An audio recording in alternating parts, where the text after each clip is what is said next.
গাজরের এই সন্দেশটা খেতে কিন্তু অসম্ভব ভালো লাগবে, কিন্তু ঘিয়ের সাথে একটু ভালো করে এটাকে ভেজে নিতে হবে। আর এই ছানাগুলোকে এখন ম্যাশ করব। এতে এরকম চিকন করে নিয়েছি, এখন আমি এগুলোকে ব্লেন্ড করে নেব। আমার মনে হচ্ছে যে এটা কাটার পর মানে ছানাগুলো একদম ছড়িয়ে থাকবে। এখন আমরা হ্যালো এভরিওয়ান, আসসালামু আলাইকুম। কেমন আছেন আপনারা সবাই? আশা করছি সবাই খুব ভালো আছেন এবং সুস্থ আছেন। তো এখন রান্নাঘরে চলে এসেছি, কারণ আজকে আমি গাজরের সন্দেশ বানাবো।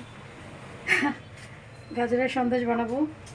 তো প্রথমে গাজর নিয়ে আসি, চলেন যাই। তো এখন চলেন যাই, ফ্রিজ থেকে প্রথমে গাজর নিয়ে আসি।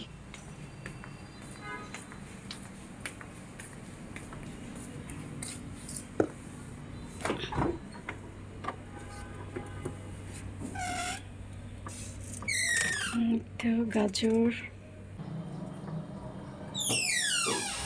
এই কয়েকটাই হবে, এই কয়েকটাই বানাবো।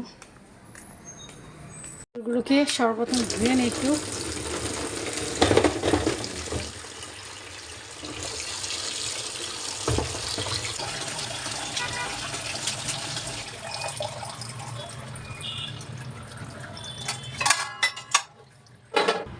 বেশ সুন্দর করে ধোয়া হয়ে গেছে। এখন এই কুচানি দিয়ে একটু ভালো করে কুচিয়ে নেব, খুব সুন্দর করে।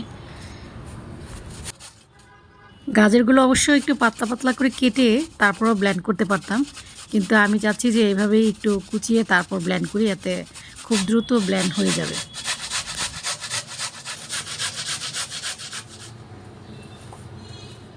এই তো এরকম চিকন করে নিয়েছি, এখন আমি এগুলোকে ব্লেন্ড করে নেব।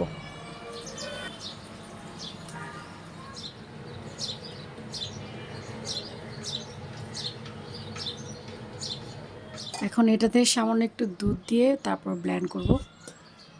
এই তো হবে হবে। ও মাই গড, বেশি পড়ে গেছে।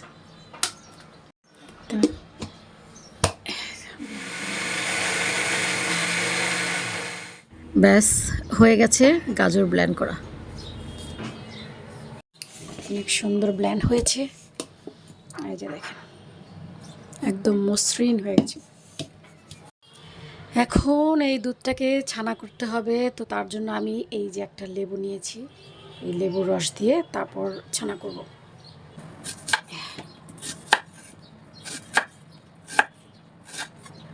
জাল করার সাথে সাথেই এটা ছানা হয়ে যাবে। এই যে এখানে কেটে গেছে, যার কারণে লেবুর রস লাগাতে অনেক জ্বলতেছে। মাই গড, হ্যাঁ হবে। এই যে সব কিছু রেডি করে নিচ্ছি, জাল করার সাথে সাথে আমি ছানাটা ছেঁকে নেব। তো চলেন এটাকে জাল করি। দিছি, ছানা হবে। এই তো ছানা হয়ে গেছে।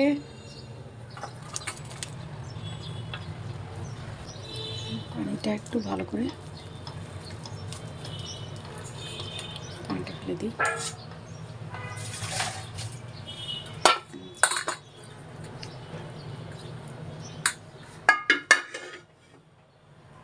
সামান্য ঘি দিয়ে দিচ্ছি। তো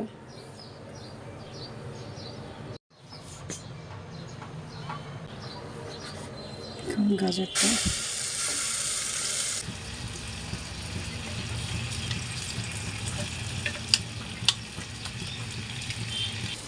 ঘিয়ের সাথে একটু ভালো করে এটাকে ভেজে নিতে হবে।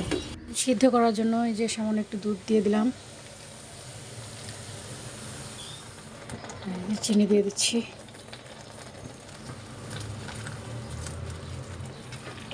তো গাজরটা এদিকে হতে থাক, আর আমি এদিকে ছানাগুলোকে হাত দিয়ে একটু ম্যাশ করে নেব। এখন তার আগে গাজরগুলো ঢালার ব্যবস্থা করে নিতে হবে। তো আমার কাছে ফয়েল পেপার যেহেতু নেই, তাই আমি একটা জিপলক ব্যাগ এরকম কেটে তার উপর একটু ঘি ছিটিয়ে এখন রেখে দিব, আর এই ছানাগুলোকে এখন ম্যাশ করব। 2 চামচের মতো চিনি দিয়ে আমি ছানাটাকে ম্যাশ করব। ছানাটা কিন্তু পুর হিসেবে ভিতরে থাকবে, তো সেজন্য আমি এখন হাত দিয়ে মানে হাতের তালু দিয়ে আমি এটাকে খুব ভালো করে ম্যাশ করব। আমার তো খুব একটা ধৈর্য নাই, তবে হাতের তালু দিয়ে আমি যতটুকু ম্যাশ করতে পারি ততটুকুই করব। তবে খুব ভালো করে ম্যাশ করে নিলে কিন্তু অনেক ভালো হয়। ফাইনালি এটার লুকটা এরকম হয়েছে। তো আমি এটাকে একটু পরে জাল দিব। গাজর থেকে দুধটা শুকিয়ে গেছে, কিন্তু এটাকে আরও ভালো করে জাল দিতে হবে, একদম শুকনো শুকনো করে জাল দিতে হবে। তো আমি স্বাদ মতো লবণ দিয়ে দিচ্ছি। লবণ না দিলেও চলবে, তবে আমি ইচ্ছে করে একটু দিয়ে দিলাম আর কি। তো ফাইনালি হয়ে গেছে, এখন নামিয়ে ফেলবো। আমি কিন্তু অনেকটা শক্ত করেই তারপর নামিয়েছি, যেহেতু এটা সন্দেশ বানাবো আর এটার ভিতরে পুর ভরবো, সেজন্য আমি এটাকে একটু ভালো করে চারদিক থেকে একদম সমান করে দিচ্ছি।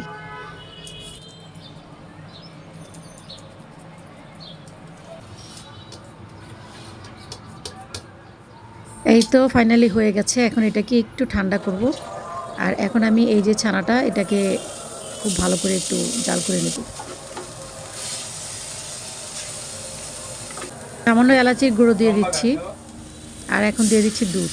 এই দুধটা দিলে একটু ঘন হবে আর একটু আঠালো হবে, সেজন্য দিলাম আর কি। আরও 2 চামচের মতো চিনি দিয়ে দিলাম, একটু মিষ্টি না হলে আমার কাছে ভালো লাগে না।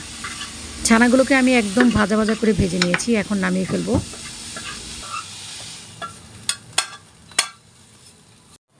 হাত দিয়ে আরেকটু ভালো করে ম্যাশ করে দিলে কিন্তু ছানাটা এরকম ছাড়া ছাড়া হতো না। তো কি আর করা, যাই হোক কোনো রকম এখন দিয়ে দিচ্ছি। গাজরের এই সন্দেশটা খেতে কিন্তু অসম্ভব ভালো লাগবে, কিন্তু আমি আসলে আমার মনে হচ্ছে খুব সুন্দর করে আমি দিতে পারিনি, এটা আমার ব্যর্থতা। তো যাই হোক, আপনারা যদি ছানার পুরে এইভাবে দিতে চান, তাহলে অবশ্যই ছানাটাকে একদম হাতের তালু দিয়ে খুব ভালো করে ম্যাশ করে তারপর জাল করে এইভাবে দিবেন, নয়তো আমার এই ছানার মতন একদম ছাড়া ছাড়া হয়ে যাবে। এই যে দেখেন, মানে খুবই কষ্ট হচ্ছে দিতে। ফয়েল পেপার হলে হয়তো আরও বেশি সুবিধা হতো।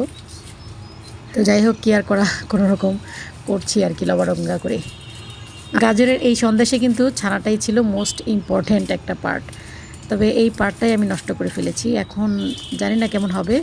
তো যাই হোক, এখন এটাকে আমি ফ্রিজে রেখে দিচ্ছি, ঠান্ডা হোক, তারপর বের করে কাটবো। তো চলেন যাই, ফ্রিজে রেখে আসি। ফ্রিজে রেখে দিব, কোথায় রাখবো, এখানে,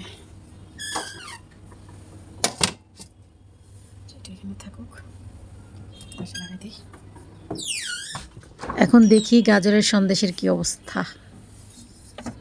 এই তো, আমার ছানার জন্য বেশি টেনশন হচ্ছে গাইস। আমার মনে হচ্ছে যে এটা কাটার পর মানে ছানাগুলো একদম ছড়িয়ে থাকবে, এখন আল্লাহই জানে কি হয়। দেখি, ও মাই গড, মনে হচ্ছে ভিতরে সবগুলো ছানা আলাদা হয়ে গেছে। কাটা গেছে, শেষ। মাই গড, তো এটা নিতেও পারবো না। যা ভেবেছি তাই হয়েছে গাইস, কোনো রকম এই দুটো আমি উঠাতে পেরেছি, বাকিগুলো মনে হয় না যে আর পারবো। গাজর আর ছানা ফাইনালি আমি একসাথে করে নিয়েছি এই যেভাবে। তো আসেন যাই, গিয়ে খাওয়াই ওদেরকে, দেখি কি বলে ওরা। খাওয়া তো একটু একটু নিতে হবে না, চামিচ দে, বুঝি চামিচ দে না,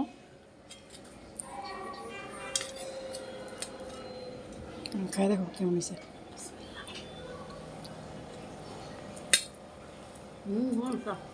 তো যাই হোক, সন্দেশটা যেমনই দেখতে হোক না কেন, এটা খেতে কিন্তু ভীষণ স্বাদ ছিল।